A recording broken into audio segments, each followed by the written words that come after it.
Hi, so today I'm going to be talking about food labels, and I don't mean the labels that you find on the side of packaged food that sometimes gives you very little or too much information. I'm more talking about the food labels or dietary labels that we place on ourselves and on each other. So, particularly nowadays, we're very much consumed by having an identity and what that identity means. So, we have a persona on Facebook, on Instagram, on various platforms. We have our sort of work persona, our home persona, who we are to our friends and family. We're a different person to our colleagues versus who we are around our friends and loved ones. So, also something that's become a bit of a badge of honor for people is this sort of how I eat, this kind of dietary regime that this group that I'm a part of. And in many ways, it's great because in many ways it empowers groups of people, it shares knowledge much more across disparate groups of people, and it's a really nice thing to sort of feel that sense of identity and belonging to a group. And it also allows that group to propagate a lot of information, sometimes rightly or wrongly, depending on the motivations of that group. But I think the thing that it causes some harm in is that people feel that it's something that they can't commit to 100% of the time. So people feel very averse at identifying with a certain sort of dietary regime. They don't want to be kind of caught out at the local cafe getting stuck into a pastry if they've kind of said, oh, well, I'm vegan. Because I think vegan is a particularly strong example of this. I think that there's a lot of people out there, myself included, who are predominantly vegan a lot of the time, but I've not wanted to put that badge on myself for a whole range of reasons, and it does change fairly constantly as well. I love this new terminology of plant-based. I feel it's far less political and judgmental. It allows for a bit more variety and literally just living day to day. I think as soon as we start to identify too heavily with anything, any aspect of how we live or what we put in our bodies, then we're actually making ourselves have to rise to a challenge that doesn't need to be there. We might be setting some unrealistic expectations on ourselves, and then we're putting ourselves in a vulnerable position for judgment from others. And then what happens is you end up not doing it at all. So where there's a huge amount of benefit from being vegan or eating plant-based, maybe being a raw food person, a fruitarian, whatever you want to be, whatever is out there.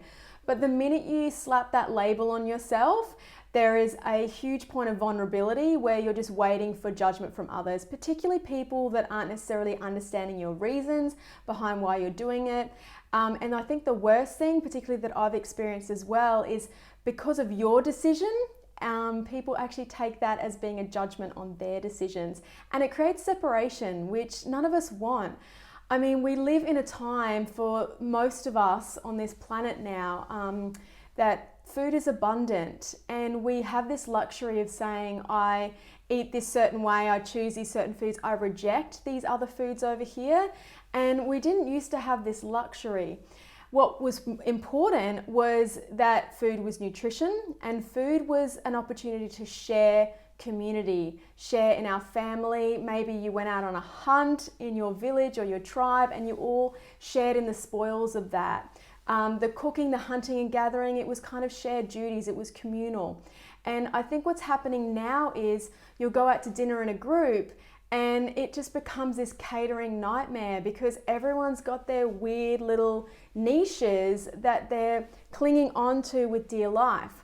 Now, I'm not meaning to minimize true food allergies. They exist. They are potentially life-threatening and dangerous and need to be respected.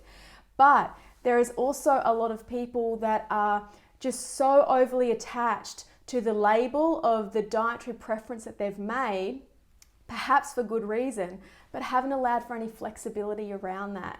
And what that's creating is separation and exclusivity, and you're unable to engage with one of the most important things about eating, and that's the sharing and the communal aspect of food, creating community, that connection.